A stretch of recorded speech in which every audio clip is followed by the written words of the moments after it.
সকালের খাবার সবাই একসাথে টেবিলে বসে খাচ্ছে।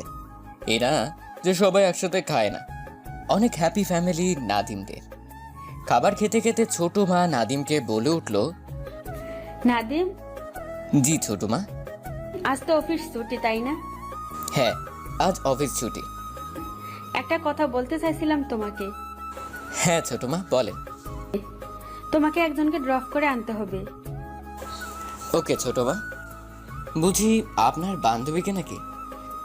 না, তাকে না, তাহলে কাকে ড্রপ আনতে হবে ছোট মা? তোমার রহিম চাচার ভাতিজিকে। কথাটা শুনে রহিম চাচার দিকে তাকালো নাদিম। ছোট মা, কাজের লোক দরকার নাকি? নাদিমের কথাটা শুনে সবাই নাদিমের দিকে তাকালো। না, তাহলে? এসএসসিতে গোল্ডেন এ প্লাস পেয়েছে, এতে কয়েক জায়গায় চয়েস এসেছে, ঢাকাতে চান্স পেয়েছে। চান্স পেয়েছে? তাই কি হয়েছে ছোট মা? ওর নাকি মেডিকেলে পড়ার খুব শখ, আর ও ভালো ছাত্রী, তাই যদি এখানে পড়াশোনা করে তাহলে ভালো রেজাল্ট হবে। এই কলেজে তো দুর্বল ছাত্রছাত্রী এলাও না, তাই ভালো কলেজে পড়াশোনা করে ভালো রেজাল্ট তৈরি করে মেডিকেলে পড়তে চায়। তা পড়ুক, সমস্যা কি? এখানে তো ওর কোনো আত্মীয় স্বজন নাই, তাই রহিম বলেছে এখানে নিয়ে আসলে কেমন হয়। আর মেয়েটা নাকি বলে লক্ষ্মী, সব কাজ করতে পারে, আর আমাদের তো একটা কাজের মেয়ে লাগবে, এতে সেই কাজও হয়ে যাবে।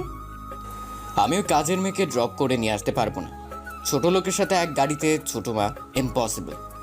কথাটা শুনে সবাই নাদিমের দিকে তাকালো। অবশ্য এরকম কথা নাদিম প্রায় শোনায়।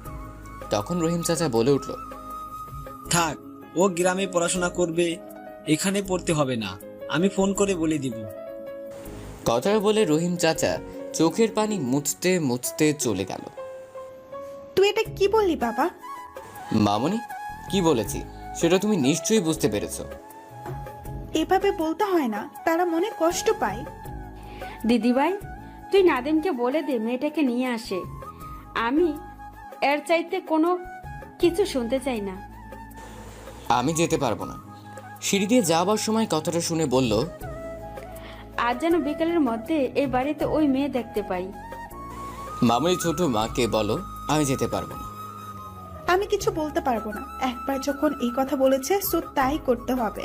আমি ওর উপর দিয়ে কোনো কিছু বলতে পারবো না। আমিও ছোট লোককে ড্রপ করতে যাব কখনো না। নাদিমও না খেয়ে অর্ধেক খাবার রেখে চলে গেল রুমের দিকে। খাবার টেবিলে নাদিমের আম্মু আব্বু আঙ্কেল আর ছোট বোন বসে খাবার খেতে লাগলো। কেউ কাউকে ঠেকাতে গেল না, কারণ বলে কোনো লাভ নেই।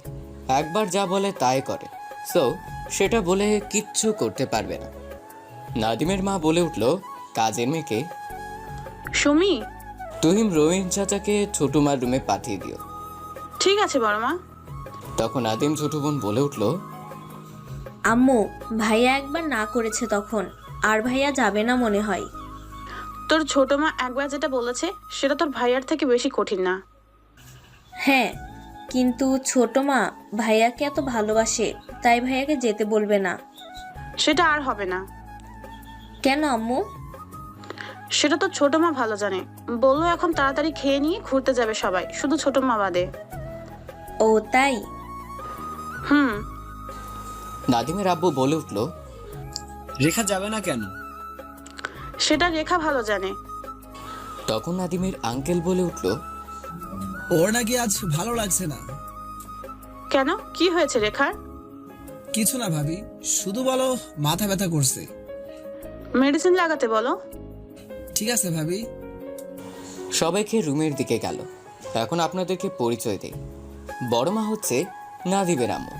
বড় মার দুইটি সন্তান, এক নাসির আর ছোট বোন খুশি। আর ছোট মা যিনি হলেন তিনি হলেন নাদিমের খালা, মানে নাদিমের আম্মুর ছোট বোন। নাদিমের আম্মু খালা দুজন যমজ বোন ছিল। আর আব্বু আঙ্কেল মানে নাদিমের আব্বু আর নাদিমের আব্বুর ছোট ভাই। নাদিমের আম্মুকে দেখতে এসে নাদিমের খালাকে পছন্দ হয়ে যায় তার দাদির। তখন নাদিমের দাদি বলে, যদি আপনাদের আপত্তি না থাকে তাহলে আমার ছোট ছেলের সাথে আপনার ওই ছোট মেয়ের বিয়ে দিতে পারি। তখন ছেলেকে পছন্দ করে সবাই, কারণ নাদিমের আব্বুর চেয়ে নাদিমের আঙ্কেল দেখতে আরও সুন্দর। তাই যমজ বোনের একসাথে বিয়ে হয়। নাদিমের আম্মুর দুইটি সন্তান নাদিম আর খুশি। আর নাদিমের খালা মানে ছোট মার কোনো সন্তান নেই, তাই নাদিমকে বেশি ভালোবাসে। কেউ নাদিমকে কিছু বলতে পারে না ছোট মার কারণে। যা কিছু ছোট মা করেন সব।